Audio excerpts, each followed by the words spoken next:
Hey guys, you're in a nutshell with me, Ina. Dahil sa mga policy changes tungkol sa International Student Program ng Canada, there is now a perception na nako, hindi na masyadong hindi na as accommodating, hindi na masyadong enticing for international students as Canada, ang Canada. Yun ba talaga ang sitwasyon? We will talk about in this episode. How does Canada really compare?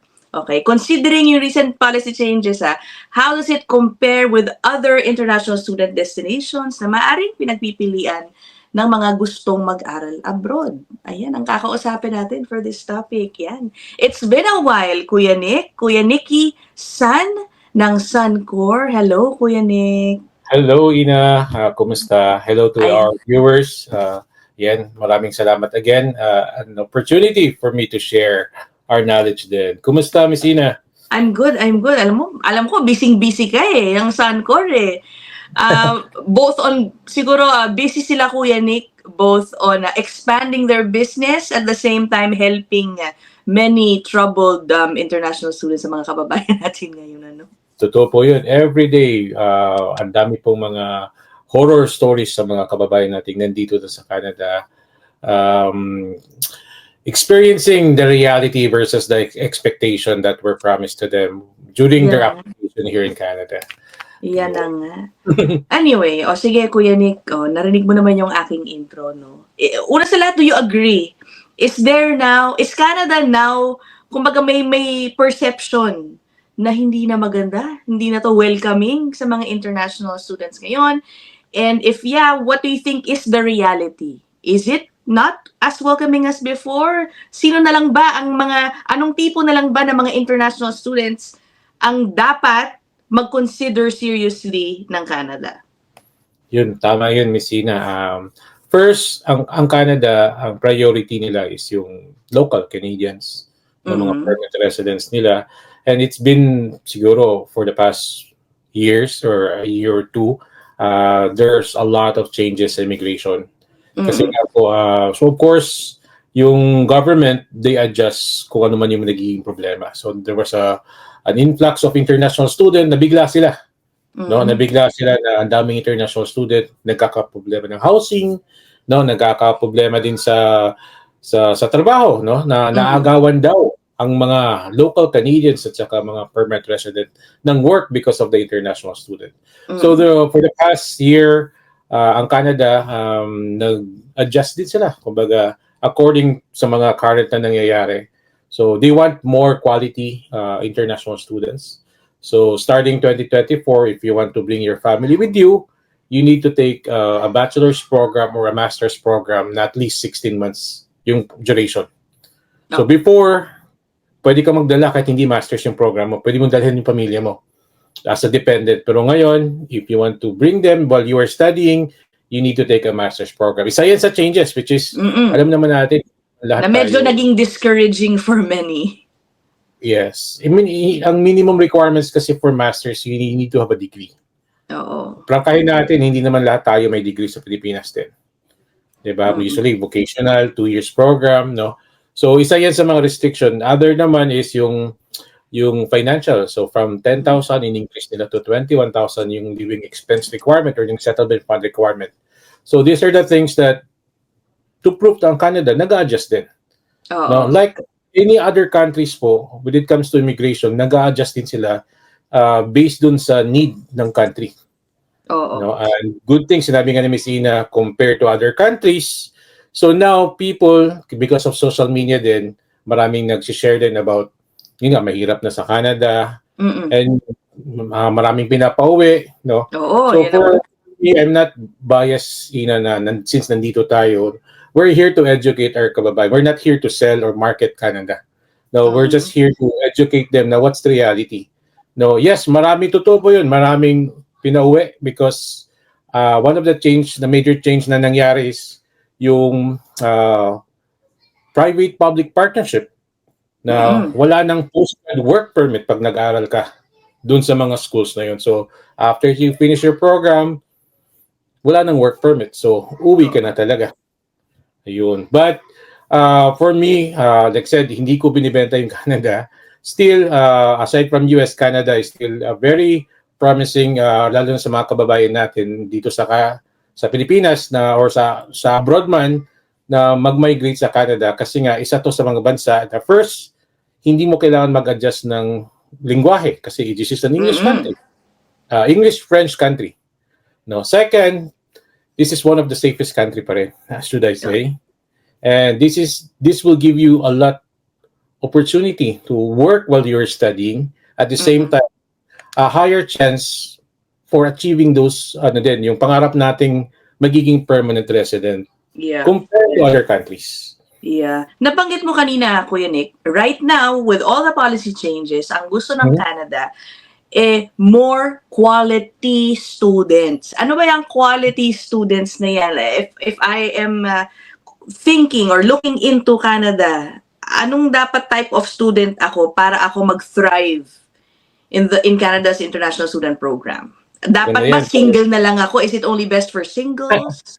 Bata na lang, dapat ba? Hindi masyado matanda? Parang gano'n? Ano na? Ang kagandahan nito, Ina, ang Canada, wala siyang discrimination sa age, sa sex, wala siyang discrimination din sa ano man yung background mo, sa country ka man, no? Pantay po ang pananaw nila doon. Basta magiging honest ka lang sa application mo. Pero yun nga, going back na ano ba yung quality na tinatawag natin? So if you notice po, meron po announcement ng Canada about kung gusto niyo mag-aral dito sa Canada and gusto niyo magkaroon ng postgrad work permit after, first, yun nga, meron tayong tinatawag na field of studies. So nilimit nila ngayon yung mga programs na pwede mong kunin.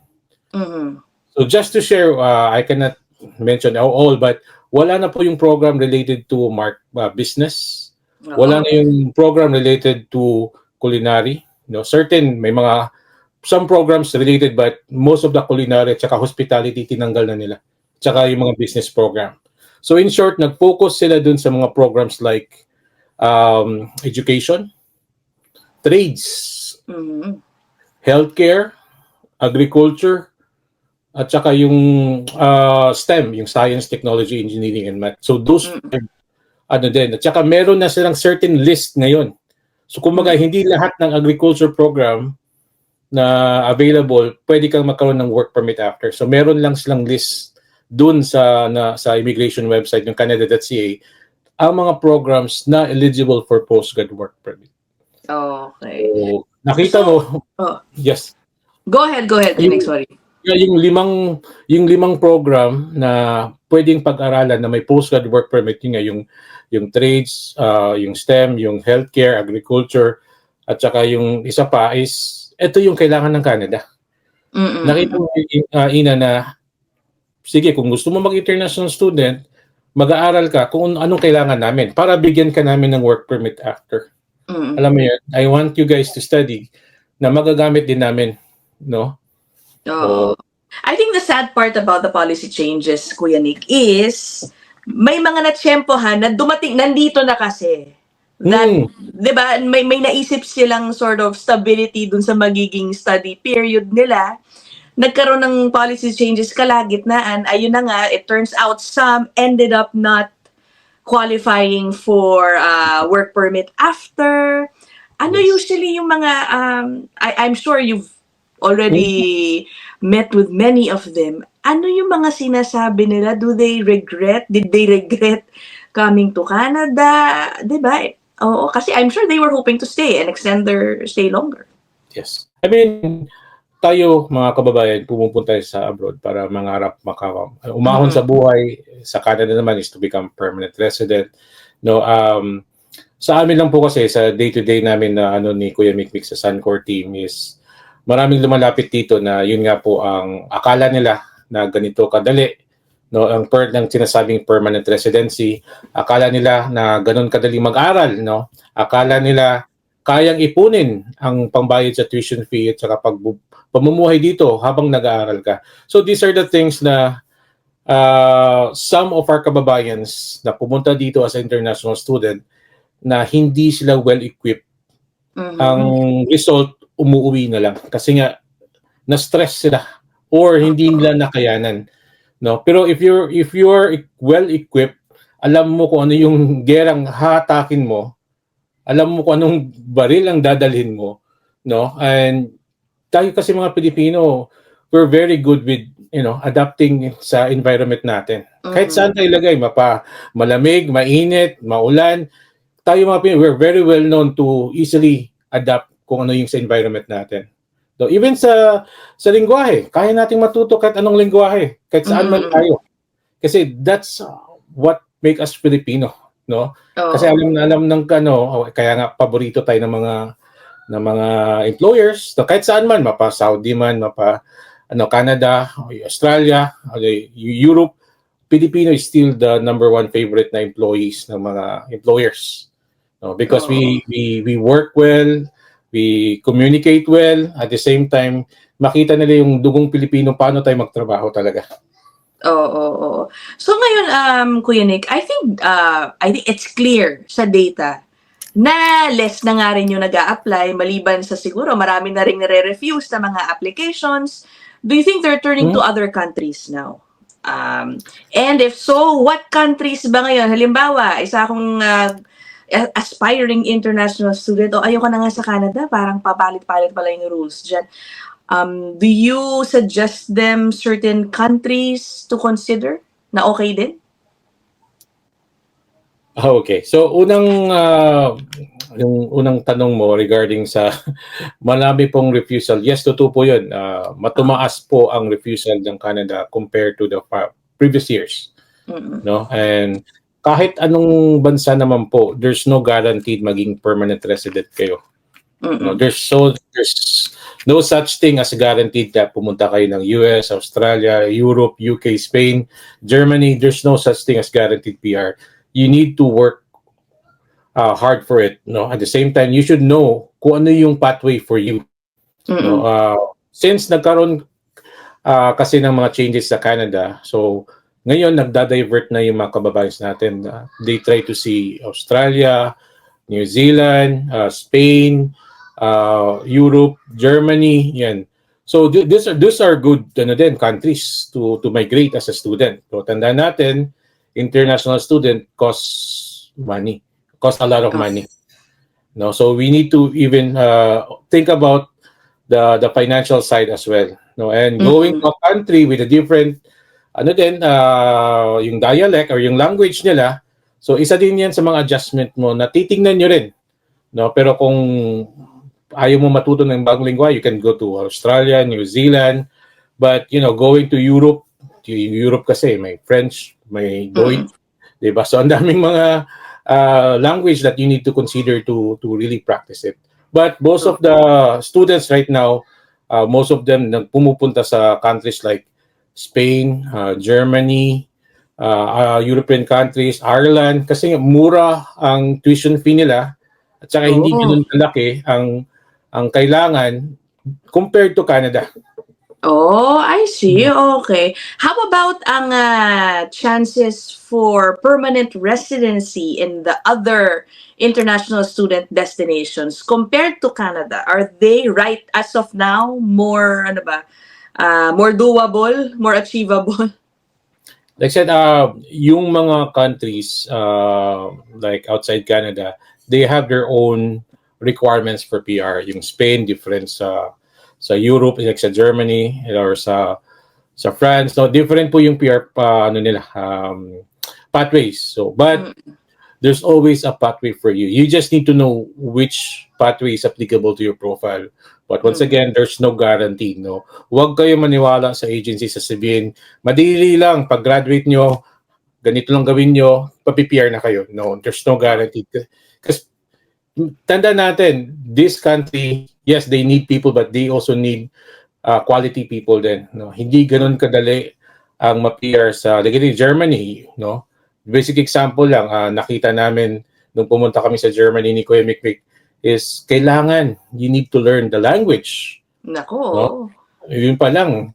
Tayo pa lang, English pa lang, medyo, marunong tayo pa, nahihirapan tayo mag ng English. But in the long run, if you really, if you really are interested at the same time, if you have the perseverance to learn the language, Yan. And if you have a proper game plan for the permanent residency, at least you can, may goal na kayo before ka pupunta sa isang country, you have the option, you have the game plan, you have the blueprint how to get that permanent residency.